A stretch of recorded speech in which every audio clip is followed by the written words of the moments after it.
சாய்ரா, என் அன்பு செல்லுமே, மனதில் ஏதேதோ நினைத்து வேதனையாக இருக்கிறாய். அது எனக்கு தெரியும். அந்த வேதனையை தீர்த்து மகிழ்ச்சியாக வாழ வைப்பேன் நான். எனக்கு உன்னை பற்றி எல்லாம் தெரியும்.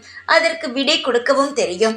ஆனால் நீயோ விடை கிடைக்காமல் மாட்டி தவித்து விடுவோமோ நம் வாழ்க்கையில் என்று தவறாக ஏதேதோ நினைத்து கொண்டு உன் வாழ்க்கையில் எதற்காக இன்பமான நேரம் வரும் பொழுதும் உன்னுடைய கஷ்டத்தை மட்டும் நினைத்து கொண்டு வாழ்க்கையை வாழாமல் கவலையாகவே இருந்து கொண்டு இருக்கிறான்.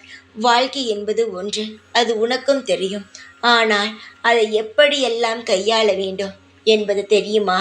கவலைப்படும் பொழுது யார் நமக்கு துணையாக இருக்கிறார்களோ அவர்களை நினைத்துக்கொள். உனக்கு துணை நான் தான். என்னை நினைத்துக்கொள். சந்தோஷம் வரும்பொழுது எந்த ஒரு கவலையும் இல்லாமல் எந்த சந்தோஷம் உனக்கு நான் கொடுத்தேனோ அதை மட்டுமே நினைத்து கொண்டு அனுபவி. சந்தோஷத்தை அனுபவித்தால் எந்த ஒரு குழப்பமும் வராது. யாரோ ஒருவர் உனக்காக எந்த ஒரு விஷயத்தையும் செய்யவில்லை.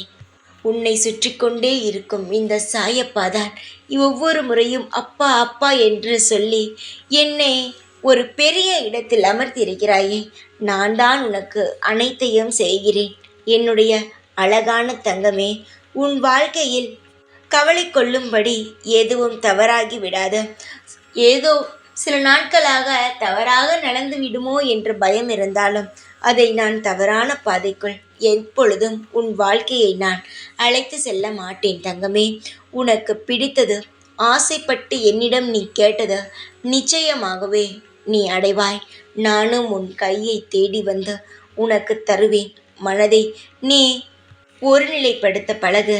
கவலை என்பதை தூக்கி எறிந்துவிட்டு நான் தரும் சந்தோஷத்தை வைத்து அனுபவித்து வா. அது சிறிதாக இருந்தாலும் சரி, பெரிய அளவில் சந்தோஷமாக இருந்தாலும் சரி, அதை மனதால் ஏற்றுக்கொள். சிறிய சந்தோஷம் வரும்பொழுது இது என்ன சந்தோஷம், என் வாழ்க்கையில் இருக்கும் கஷ்டத்திற்கு இதெல்லாம் ஒரு சந்தோஷம் கிடையாது என்று சொல்கிறாய். ஒரு சிறு சந்தோஷம் வந்தால் கூட அது பெரிய அளவில் பார்த்து சந்தோஷப்படு.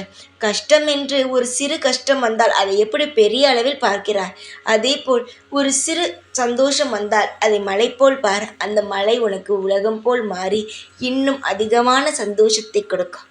நீ எதை நினைத்தும் கவலைப்படாதே. உனக்கு என்ன தேவையோ அதை நான் கொடுப்பேன். உனக்கு கொடுக்க வேண்டிய இடத்தில் நான் இருக்கிறேன். பெற்றுக்கொள்ள வேண்டிய இடத்தில் நீ இருக்கிறாய். சீக்கிரமாக பெற்றுக்கொள். நான் எதை தந்தாலும் தட்டி விடாதே. முழுமையாக ஏற்றுக்கொள்ள பழக. தைரியமாக இரு. எப்பொழுதும் இந்த சாயான நான் உன் கூடவே தான் இருப்பேன். ஓம் சாய்ராம்.